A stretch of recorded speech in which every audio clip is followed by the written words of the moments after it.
L'alerte orange canicule s'étend dimanche 10 août à 42 départements sur la quasi-totalité de la moitié sud du pays. Le thermomètre va dépasser les 41 degrés dans la vallée du Rhône.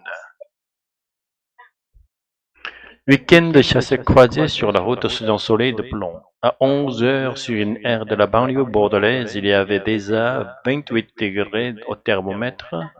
Partie de Vendée à 5h30 du matin, une mère et sa fille ont voulu éviter les bouchons et la chaleur. On a équipé la voiture, les pare-soleil, etc. On a pris de l'eau, ça ne nous fait pas peur. Après, on a l'habitude, il suffit d'anticiper un petit peu et on va arriver tôt, du coup, a-t-elle expliqué. Dans l'après-midi, 36 degrés enregistrés en centre-ville. Alors, pour supporter la chaleur, des vacanciers bretons profitent un maximum de points d'eau. C'est le bon moment parce qu'il fait très chaud. Ça fait du bien de se rafraîchir. On se met à l'ombre, on boit beaucoup, on essaie de faire attention. Crème solaire et casquette, a détaillé une habitante. Ici, certains ne trempent pas que les pieds. On se baladait en ville et il fait très très chaud. Donc là, je me suis dit, non, je ne suis trop chaud là. On fait une petite pause, a expliqué un enfant. Les températures devraient encore augmenter. Après avoir arpenté les rues de Bordeaux, Gironde, halte obligatoire chez le glacier pour 2 Parisiens en vacances. On a fait la visite de la ville. Il faisait chaud, donc on s'est dit on va se rafraîchir avec une petite glace, a raconté l'un des 2 touristes. Un réconfort dont profitent aussi les locaux.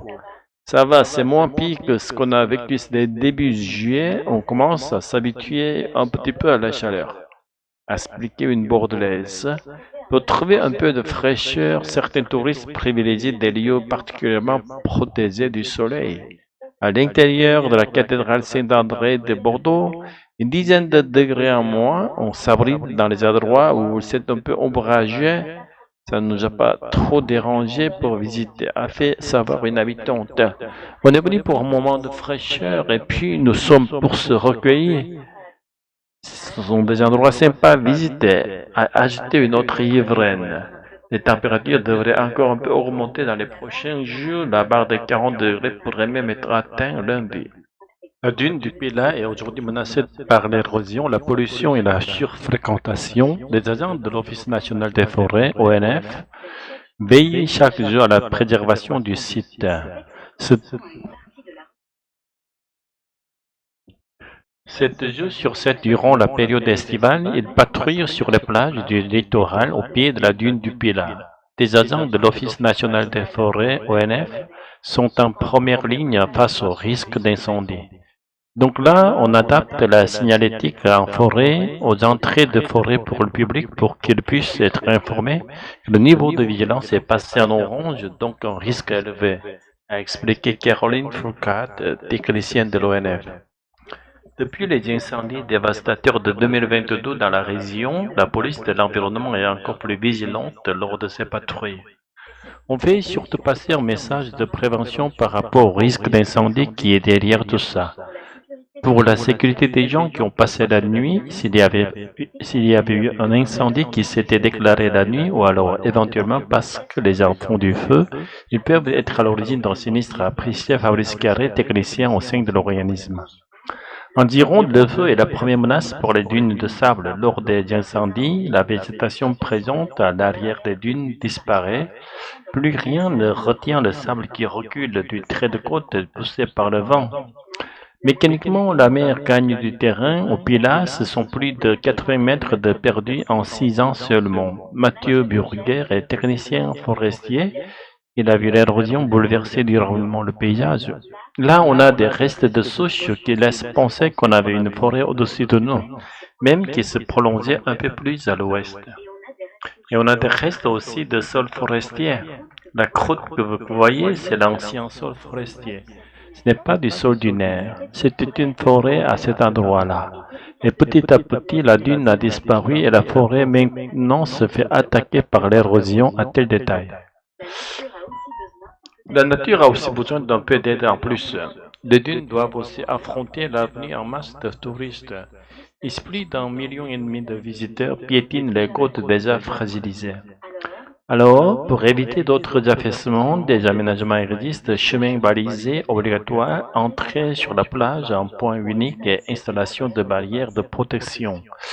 C'est bien aménagé, ça respecte aussi le lieu. En fait, tout est fait avec des matériaux naturels, donc non, ça ne dérange pas. A affirmé une touriste. Déjà, d'une part, protéger le littoral, d'autre part, éviter de lancer des départs de feu, et puis aussi on profite d'une plage qui est protégée, ce qui n'est pas inutile avec une petite fille, ajoutait un vacancier. Oui, c'est nécessaire. C'est un peu contraignant, on ne peut plus aller où on veut, mais c'est, me semble-t-il, très nécessaire. A également affirmé un autre vacancier. Protéger ne suffit pas. La nature a parfois besoin d'un peu d'aide en plus pour renaître. Depuis 12 ans, les agents forestiers récoltent des graines sauvages dans le sable pour les replanter sur d'autres dunes endommagées, un moyen supplémentaire de préserver l'environnement unique. Il faut la protéger parce qu'elle nous protège déjà de la submersion marine et aussi de tout ce qui est en vol de sable.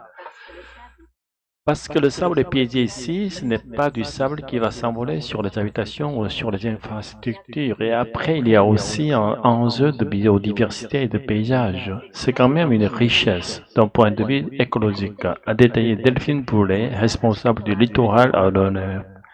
Incendies, tempêtes et surtourisme, les dunes du sud-ouest sont mises à rude épreuve. Les sauvegarder, c'est protéger notre meilleur rempart contre l'érosion et la montée des océans. Chaque jour, un coffee shop s'ouvre en France. Les amateurs de café ne sont pas freinés par les tarifs, avec parfois près de 3 euros pour un espresso. L'engouement est tel que c'est devenu un manque à gagner pour les restaurateurs. Pour une pause de fraîcheur sur la plage, il y a l'indémodable glace. Baptiste, lui, a opté pour un café glacé, pas n'importe lequel. Je vais toujours dans le même coffee shop. Comme ça, je sais qu'il est bon et je sais à quoi m'attendre. Je ne suis pas surpris, a-t-il expliqué. Les coffee shops, réputés pour leurs recettes de café élaborées, le premier a ouvert il y a presque 20 ans à Paris. Et depuis, ils fleurissent partout. La France en compte aujourd'hui 3500. Chacun son atmosphère, épurée, colorée, chaleureuse. À Trouville-le-Calvados, un établissement est devenu un passage obligé pour les vacanciers. 4 euros de café glacé, 5 euros avec un supplément de lait. Même à ce prix-là, l'enseigne fait le plein de touristes. On a eu un flux de monde d'environ 40% par rapport au reste de l'année en juillet et août, indiquait la gérante. Pour trouver le meilleur coffee shop de France, il ne faut pas aller à Paris mais à Caen.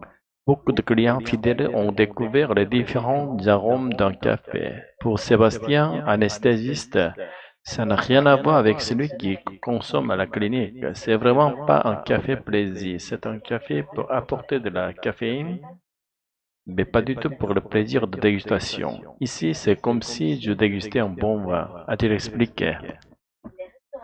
Les restaurateurs vont devoir s'adapter. En moins de 7 ans, le gérant a multiplié par 10 sa clientèle. Son argument, un café torréfié sur place. Ça, c'est du café qui vient du Brésil. Et là, je vais le mettre dans la trémie du torréfacteur. A-t-il détaillé, les graines vont cuire pendant 10 minutes, puis l'ornois doit refroidir avant d'être utilisé pour la préparation de ce cappuccino. Enfin, la touche finale et l'idée d'après, c'est de venir déposer le lait pour ensuite faire une tulipe. Dans le jargon du café, a-t-il ajouté, une préparation plus longue qui a un coût.